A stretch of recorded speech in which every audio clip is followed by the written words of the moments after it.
Hello friends, स्वागत है आपका आपके अपने YouTube channel R S teacher academy पर। दोस्तों, हम हिंदी के सभी टॉपिक्स को महत्वपूर्ण प्रश्नों के माध्यम से कवर कर रहे हैं और इससे पहले वर्णमाला के महत्वपूर्ण प्रश्नों को हमने कवर कर लिया है। यदि आपने उन वीडियोस को नहीं देखा है तो प्लेलिस्ट में जाकर उनको देख सकते हैं या डिस्क्रिप्शन में उनका लिंक डाल दूंगा, तो वहाँ से भी आप देख सकते हैं। आज की वीडियो में हम संज्ञा टॉपिक से संबंधित जितने भी महत्वपूर्ण प्रश्न हैं उनको कवर करेंगे, जो कि आपके आने वाले सुपर टेट या फिर टेट या सी टेट या कोई भी स्टेट टेट हो उसके लिए काफ़ी सहायक होंगे। ठीक है, तो आगे बढ़ने से पहले मेरी आपसे रिक्वेस्ट है कि यदि आप चैनल पर नए हैं तो प्लीज़ चैनल को सब्सक्राइब कर लीजिए और घंटे के बटन को दबा दीजिए ताकि आने वाली वीडियोस की नोटिफिकेशन आपको मिल जाए। तो करते हैं स्टार्ट। पहला प्रश्न है, द्रव्यवाचक संज्ञा शराब को जातिवाचक संज्ञा में परिवर्तित करने से क्या शब्द बनता है? शराब एक द्रव्यवाचक संज्ञा है, इसको कन्वर्ट करना है जातिवाचक संज्ञा में, तो कौन सा शब्द बनेगा? ऑप्शन ए शराबी, ऑप्शन बी मैखाना, ऑप्शन सी शराब पान या ऑप्शन डी शरबत। तो देखिए, इन प्रश्नों का आप खुद से आंसर देने की कोशिश कीजिए और कमेंट के माध्यम से हमारे साथ शेयर कर सकते हैं ताकि आपको भी अपनी जो तैयारी है उसको परखने का मौका मिलेगा। तो राइट आंसर होगा इसका ऑप्शन ए शराबी। शराब से शराबी शब्द बनेगा। शराबी क्या है? एक जातिवाचक संज्ञा है, जबकि शराब एक द्रव्यवाचक संज्ञा है। अगला प्रश्न है, कवि किस संज्ञा भेद का शब्द है? यानी जो शब्द कवि है वो कवि शब्द क्या है? व्यक्तिवाचक है, समूहवाचक है, जातिवाचक है या भाववाचक है? तो इसका राइट आंसर होगा ऑप्शन सी जातिवाचक। कवि कवि देखिए, कवि किसी व्यक्ति का नाम नहीं है, कवि जो है एक जाति को प्रदर्शित कर रहा है, तो option C is the right answer. ठीक है, अगला प्रश्न है, निम्नलिखित में कौन जातिवाचक संज्ञा है? नेता, रमेश, चतुराई या पानी? तो नेता की अगर हम बात करें तो देखिए, नेता भी किसी एक पर्टिकुलर व्यक्ति का नाम नहीं होता है। जैसे कि आप जानते हैं, संज्ञा से आप परिचित होंगे, किसी भी व्यक्ति, वस्तु या स्थान के नाम को जो शब्द बताएं उसको हम संज्ञा कहते हैं। ठीक है, संज्ञा 5 प्रकार की होती हैं: व्यक्तिवाचक, जातिवाचक, समूहवाचक, द्रव्यवाचक और भाववाचक। तो यहाँ पर जातिवाचक संज्ञा हमें बतानी है, जिसमें नेता, रमेश, चतुराई या पानी। तो देखिए, रमेश एक व्यक्ति का नाम है, तो ये तो नहीं होगा, व्यक्ति का नाम है तो ये होगा व्यक्तिवाचक। पानी एक द्रव्यवाचक संज्ञा है और चतुराई क्या है? एक भाववाचक। तो राइट आंसर होगा आपका ऑप्शन ए नेता जो नेताओं की पूरी जो कम्युनिटी है उसको दर्शित करता है। चलिए, अगला प्रश्न है, मुस्कुराहट किस प्रकार की संज्ञा का उदाहरण है? भाववाचक, द्रव्यवाचक, जातिवाचक या समूहवाचक? तो मुस्कुराहट जो शब्द है ये एक भाववाचक संज्ञा है, यानी कि भाव है। ठीक है, हमारे हृदय में जो भी भाव उत्पन्न होते हैं उनको हम भाव कहते हैं। गुणधर्म कोई भी है किसी व्यक्ति या वस्तु के प्रति। ठीक है, option A is the right answer, भाववाचक। अगला प्रश्न है, चोर किस संज्ञा का उदाहरण है? जातिवाचक, भाववाचक, समूहवाचक या व्यक्तिवाचक? तो चोर भी कोई एक व्यक्ति नहीं है। चोर क्या है? को रिप्रेजेंट कर रहा है पूरी कम्युनिटी को, चोरों की। तो राइट आंसर होगा ऑप्शन ए जातिवाचक। अगला प्रश्न है, मित्रता किस संज्ञा का उदाहरण है? मित्रता भी एक भाव है, तो उसको हम कहेंगे ये क्या है? भाववाचक संज्ञा है। Option A is the right answer. अगला प्रश्न है, निम्नलिखित में से कौन जातिवाचक संज्ञा का उदाहरण है? जातिवाचक संज्ञा कौन सी है इसमें? महात्मा गांधी, पानी, उदारता या ईश्वर? महात्मा गांधी एक नाम है, व्यक्तिवाचक संज्ञा हो गई। ठीक है, पानी हो गया आपका द्रव्यवाचक संज्ञा, उदारता भाववाचक संज्ञा है, ईश्वर है जातिवाचक संज्ञा। अगला प्रश्न है, निम्न में कौन एक पृथक संज्ञा का उदाहरण है? इनके 4 ऑप्शन आपके पास दिए हुए हैं और इन 4 ऑप्शन में ऐसी संज्ञा कौन सी है जो इन चारों में एक भिन्न है? ठीक है, अलग है, तो वो कौन सी है? रामायण, महाभारत, बाइबिल या किताब? तो देखिए, रामायण, महाभारत, बाइबिल ये पवित्र ग्रंथों के नाम हैं, जब जो कि जिसको हम क्या कहेंगे, व्यक्तिवाचक संज्ञा। जबकि किताब एक जातिवाचक संज्ञा है, इसलिए ये जो किताब है ऑप्शन डी है, इन तीनों से अलग है, तो इसका राइट आंसर होगा ऑप्शन डी। अगला प्रश्न है, कबूतर किस प्रकार की संज्ञा है? कबूतर भी एक जाति को प्रदर्शित कर रहा है। जितने भी पशु पक्षियों के नाम होते हैं वो सभी जातिवाचक संज्ञा में आते हैं, तो राइट आंसर होगा आपका ऑप्शन ए। अगला प्रश्न है, मूर्खता किस संज्ञा का उदाहरण है? मूर्खता भी एक भाववाचक संज्ञा है, राइट आंसर होगा ऑप्शन ए, भाववाचक संज्ञा। अगला प्रश्न है, बंदर किस प्रकार की संज्ञा है? बंदर, देखिए पशु पक्षी आ गया, पशु पक्षियों के नाम जितने भी होते हैं वो सारे जातिवाचक संज्ञा होते हैं, option B is the right answer. अगला प्रश्न है, आगरा किस प्रकार की संज्ञा है? आगरा एक स्थान का नाम है, इसलिए इसका जो राइट आंसर होगा ये होगा व्यक्तिवाचक संज्ञा, option A is the right answer. अगला प्रश्न है, भूकंप में किस प्रकार की संज्ञा है? व्यक्तिवाचक, जातिवाचक, भाववाचक या समूहवाचक? तो भूकंप भी एक जातिवाचक संज्ञा के अंतर्गत आता है, राइट आंसर ऑप्शन बी। अगला प्रश्न है, प्रधानमंत्री किस संज्ञा का उदाहरण है? प्रधानमंत्री व्यक्तिवाचक है, जातिवाचक है, भाववाचक है, समूहवाचक है? तो प्रधानमंत्री एक पद का नाम है और जितने भी पद के नाम होते हैं सारे के सारे जो पद हैं वो जातिवाचक संज्ञा में आते हैं, option C is the right answer. अगला प्रश्न है, बाजार से किस संज्ञा का बोध होता है? बाजार, देखिए बाजार में कोई एक आदमी तो होता नहीं है, बाजार में सैकड़ों आदमी होते हैं, तो इसलिए इसको हम संज्ञा जो होगी इसमें वो होगी समूहवाचक, option B is the right answer. अगला प्रश्न है, मंडली किस संज्ञा का उदाहरण है? मंडली भी एक मंडल, मान लीजिए किसी लोगों का समूह को कह सकते हैं, तो यहाँ भी समूहवाचक संज्ञा होगी, option A is the right answer. अगला प्रश्न है, निम्नलिखित में कौन भाववाचक संज्ञा है? अपनापन, गांधी, बाजार या पटना?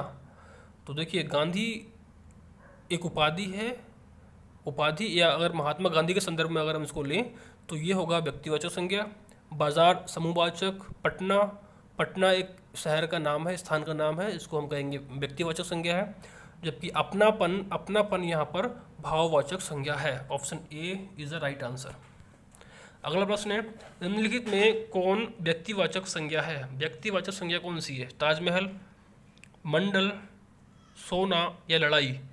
तो मंडल भी एक समूहवाचक संज्ञा है, सोना एक द्रव्यवाचक संज्ञा है, जबकि लड़ाई भाववाचक संज्ञा है, तो राइट आंसर होगा ऑप्शन ए ताजमहल। अगला प्रश्न है, नारी किस संज्ञा का उदाहरण है? भाववाचक, जातिवाचक, समूहवाचक या व्यक्तिवाचक? तो नारी देखिए नारी शब्द से जितनी भी नारियां हैं उन सभी का उससे क्या हो रहा है, रिप्रेजेंटेटिव, मतलब सभी, देखिए नारी कोई एक नारी नहीं है, नारी शब्द से नारी जो जितनी भी नारियां हैं उन सबकी जाति का बोध हो रहा है, राइट आंसर होगा आपका ऑप्शन बी, जातिवाचक संज्ञा।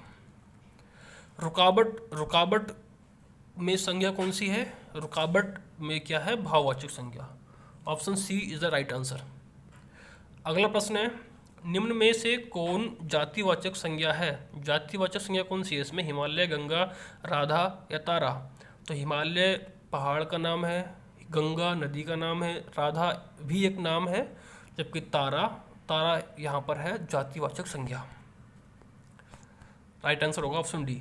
अगला प्रश्न है, निम्न में से भाववाचक संज्ञा कौन सी है? लड़की, गंगा, गाय या सुंदरता? तो भाववाचक संज्ञा यहाँ पर है सुंदरता, option B C is the right answer. लड़की एक जातिवाचक संज्ञा है, गंगा व्यक्तिवाचक और गाय भी एक जातिवाचक संज्ञा है। अगला प्रश्न है, उदार से भाववाचक संज्ञा क्या बनेगा? उदार से बनती है भाववाचक संज्ञा उदारता, option C is the right answer. अगला प्रश्न है, पीतल किस संज्ञा का उदाहरण है? पीतल एक धातु का नाम है, ठीक है, धातु का मतलब द्रव्यवाचक, option A is the right answer. अगला प्रश्न है, शिव किस संज्ञा का उदाहरण है? शिव है व्यक्तिवाचक, option A is the right answer. अगला प्रश्न है, निम्नलिखित में कौन व्यक्तिवाचक संज्ञा शब्द नहीं है? व्यक्तिवाचक संज्ञा शब्द नहीं है, ठीक है। देखिए ये भी आपको ध्यान रखना है कि प्रश्न में पूछ क्या रहा है। नहीं अगर लगा हुआ है तो आपको बहुत ही सावधानी से देखना है, क्योंकि यहाँ से आपका जो क्वेश्चंस का जो आंसर है वो गलत होने की संभावना रहती है। तो व्यक्तिवाचक संज्ञा कौन सी नहीं है ये आपको बताना है। पटना, पटना एक स्थान का नाम है, ठीक है, ये क्या है, एक व्यक्तिवाचक संज्ञा है। रामायण भी एक व्यक्तिवाचक संज्ञा है। गंगा, गंगा एक नदी का नाम है, तो ये भी एक व्यक्तिवाचक संज्ञा है। जबकि औरत, औरत है एक जातिवाचक संज्ञा। इसलिए राइट आंसर होगा आपका ऑप्शन सी। अगला प्रश्न है, निम्नलिखित में कौन माता की भाववाचक संज्ञा है? माता की भाववाचक संज्ञा होती है मातृत्व। Option A is the right answer. अगला प्रश्न है, निम्नलिखित में कौन संज्ञा का भेद नहीं है? भाववाचक, जातिवाचक, संख्यावाचक या समूहवाचक? तो देखिए संज्ञा के भेद कितने होते हैं? 5। कौन कौन से? व्यक्तिवाचक, जातिवाचक, समूहवाचक, भाववाचक और द्रव्यवाचक। संख्यावाचक संज्ञा नहीं होती है, इसलिए राइट आंसर होगा ऑप्शन सी। अगला प्रश्न है, निम्न में से समूहवाचक संज्ञा है? गिरोह, दल, मंडल, ये सभी। तो गिरोह भी कुछ लोगों का समूह होता है, दल में भी बहुत सारे लोग होते हैं और मंडल में भी बहुत सारे लोग होते हैं। राइट आंसर होगा ऑप्शन डी, ये सभी, ये तीनों ही जो शब्द हैं ये समूहवाचक संज्ञा के उदाहरण हैं। अगला प्रश्न है, मीठी से भाववाचक संज्ञा क्या बनेगी? मिठाई, मिठास, मिट्ठू या मिठा? तो मीठी से भाववाचक संज्ञा बनती है मिठास। Option B is the right answer. अगला प्रश्न है, कोयल शब्द किस संज्ञा का उदाहरण है? कोयल देखिए पशु पक्षी आ गए यहाँ पर, पशु पक्षी एक, तो पक्षियों के नाम जो होते हैं जातिवाचक संज्ञा होते हैं। Option A is the right answer. अगला प्रश्न है, मित्र से भाववाचक संज्ञा क्या बनेगी? तो मित्र से बनेगी मित्रता। Option B is the right answer. अगला प्रश्न है, निम्नलिखित में से कौन व्यक्तिवाचक संज्ञा है? शिक्षक, विद्यार्थी, महेंद्र या मंत्री? शिक्षक, शिक्षक भी एक जाति को दिखा रहा है, विद्यार्थियों भी एक जाति को दिखा रहे हैं और मंत्री भी एक क्या है, जाति है, जातिवाचक संज्ञा है। महेंद्र एक नाम है किसी व्यक्ति का, तो इसको हम कहेंगे व्यक्तिवाचक संज्ञा। Option B is the right answer.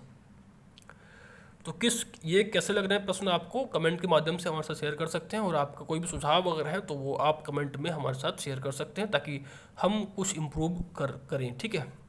अगला प्रश्न है, घबराहट किस संज्ञा का उदाहरण है? व्यक्तिवाचक, समूहवाचक, भाववाचक या द्रव्यवाचक? तो घबराहट, घबराहट शब्द एक भाववाचक संज्ञा है। Option C is the right answer. अगला प्रश्न है, निम्नलिखित में कौन द्रव्यवाचक संज्ञा है? वर्षा, घर, किताब या पानी? तो द्रव्यवाचक संज्ञा यहाँ पर है पानी। Option D is the right answer. अगला प्रश्न, जातिवाचक संज्ञा नहीं है? पक्षी, पशु, आदमी या राम? तो पक्षी, पशु ये तो जातिवाचक में आते ही आते हैं। आदमी, आदमी भी एक जातिवाचक संज्ञा है, और राम, राम एक व्यक्ति का नाम है, तो इसको हम कहेंगे व्यक्तिवाचक संज्ञा। देखिए जातिवाचक संज्ञा में क्या होता है कि ऐसे शब्द जो व्यक्ति की जाति का बोध कराएं हैं, ऐसे शब्द जो किसी भी चीज़ की जाति का बोध कराएं हैं, तो उसको हम बोलेंगे जातिवाचक संज्ञा। अगला प्रश्न है, निम्न में से कौन एक पृथक संज्ञा का उदाहरण है? किताब, कलम, गीता, विद्यार्थी? तो ये 4 ऑप्शन दिए गए हैं। इन 4 ऑप्शन में एक आपको भिन्न है, जो कि आपको बताना है कौन सा है। किताब, किताब एक जातिवाचक संज्ञा है। कलम, कलम भी जातिवाचक संज्ञा है। विद्यार्थी, विद्यार्थी भी देखिए एक नहीं होता, बहुत सारे सभी विद्यार्थी होते हैं, तो उस विद्यार्थियों में बहुत सारे लोग आते हैं, तो विद्यार्थी भी क्या है, एक जातिवाचक संज्ञा है। गीता, गीता यहाँ पर एक नाम आ गया है किसी लड़की का, तो इसको हम कहेंगे ये एक व्यक्तिवाचक संज्ञा है, इसलिए राइट आंसर होगा ऑप्शन डी। अगला प्रश्न है, निम्न में से कौन एक भाववाचक संज्ञा का उदाहरण है? प्रेम, प्रेमी, प्रेमिका या बाजार? भाववाचक संज्ञा, भाव, भाव कौन सा होता है? प्रेम, प्रेम का भाव, तो ये इसका राइट आंसर क्या होगा आपका? Option A. प्रेमी अलग हो गया, प्रेमी प्रेमिका ये हो गए जातिवाचक संज्ञा, बाजार आपका हो गया समूहवाचक संज्ञा। अगला प्रश्न है, निम्न में से कौन जातिवाचक संज्ञा का उदाहरण नहीं है? आदमी, विद्यार्थी, औरत या भारत? तो आदमी, विद्यार्थी, औरत, ये तीनों ही जातिवाचक संज्ञा होते हैं। भारत, भारत एक देश का नाम है, इसको हम कहेंगे ये क्या है, एक व्यक्तिवाचक संज्ञा है। Option D is the right answer. देखिए ये सारे प्रश्न ऐसे, लगभग बहुत सारे प्रश्न इसमें ऐसे हैं जो किसी न किसी परीक्षा में पूछे गए हैं, चाहे वो आपका यूपी टेट हो या फिर आपका सी टेट हो या सुपर टेट हो, ठीक है। तो काफ़ी महत्वपूर्ण प्रश्न है, काफ़ी बहुत ही इजी प्रश्न है। बस थोड़ी सी ये है कि समझ आपकी अगर है उस लेवल की तो आपको ये प्रश्न काफ़ी इजी लगेंगे। अगला प्रश्न है, निम्नलिखित में से कौन सा शब्द संज्ञा का उदाहरण नहीं है? शिक्षक, सोना, किताब या अच्छा। तो अच्छा शब्द जो है एक विशेषण है, ये संज्ञा नहीं है। राइट आंसर होगा आपका ऑप्शन सी। अगला प्रश्न है, इनमें से कौन द्रव्यवाचक संज्ञा नहीं है? पानी, सोना, नदी, तेल। देखिए पानी, सोना, तेल ये तीनों ही शब्द द्रव्यवाचक संज्ञा होते हैं, जबकि नदी एक जातीयवाचक संज्ञा है। Option C is the right answer. अगला प्रश्न है, निम्नलिखित में से कौन जातीयवाचक संज्ञा है? महाभारत, भाई, जापान या लोहा। तो महाभारत शब्द क्या है? जातीयवाचक संज्ञा। जापान एक देश का नाम है। सॉरी, महाभारत जो है ये व्यक्तिवाचक संज्ञा है, जापान भी व्यक्तिवाचक संज्ञा है, देश का नाम, ठीक है। लोहा यहाँ पर है द्रव्यवाचक। तो उसका राइट आंसर होगा इसका ऑप्शन सी, भाई जो शब्द है ये एक जातीयवाचक संज्ञा है। अगला प्रश्न है, जिस संज्ञा से अनेक वस्तुओं अथवा प्राणियों के समूह का बोध होता है उसे कहते हैं?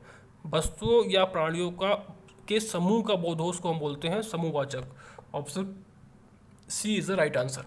अगला प्रश्न है, भाव, दशा, गुण, धर्म, गुण या कार्य का बोध करने वाली संज्ञा कहलाती है?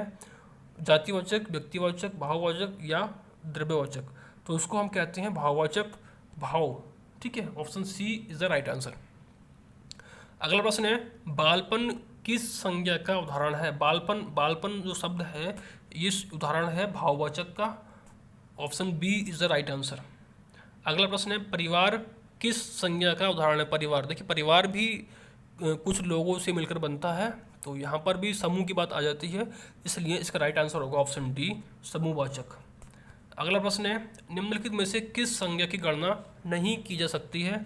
तो गणना नहीं की जा सकती किसकी? द्रव्यवाचक संज्ञा की। Option B is the right answer, जिसमें पानी, लोहा, सोना, चांदी इस तरह के जो शब्द होते हैं तो इनकी हम गणना नहीं कर सकते, पानी की गणना थोड़ी कर सकते हैं, ठीक है। अगला प्रश्न है, सरल विशेषण से भाववाचक संज्ञा निर्मित शब्द है? यानी कि जो सरल जो शब्द है ये एक विशेषण है और इसको अगर हमें संज्ञा में कन्वर्ट करना है तो कौन सी भाववाचक संज्ञा बनेगी ये आपको बताना है।